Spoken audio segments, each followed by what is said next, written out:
ये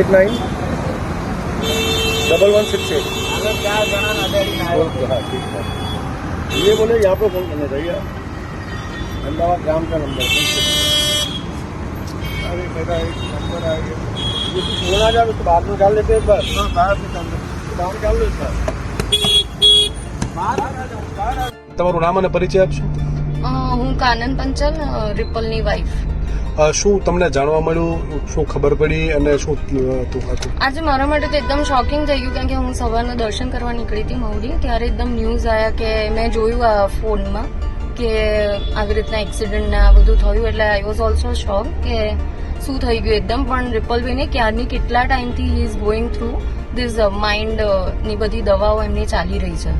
is not in good health, એટલે એમની હેલ્ધી માઇન્ડમાં કેટલા લગભગ 1.5 યરથી બધી મેડિસિન્સ આર ગોઈંગ ઓન. એટલે સવારના મે બી એને મેડિસિન્સ લીધી અને એકદમ એને અસર થઈ અને એમાં મને લાગે છે આ થયું છે. દારૂ પીવે છે કે નથી પીવે, શું કરે છે?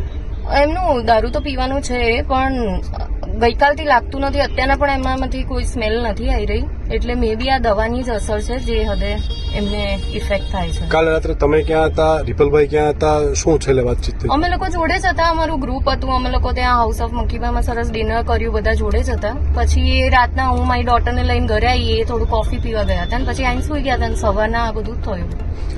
જે ઇજાગ્રસ્ત થયા છે એને લઈને શું કહેવા માંગશો? અકસ્માત થવા માટે શું કહેવા માંગશો? બાકીના ઇજાગ્રસ્ત એના માટે તો મને દિલથી બહુ દુઃખ છે કે જેને જેને આ થયું એના તરફથી આઈ એમ હાર્ટલી સોરી રિપલ તરફથી, અને 100% એમને જે થયું છે એના બદલે આઈ એમ સેઇંગ સોરી.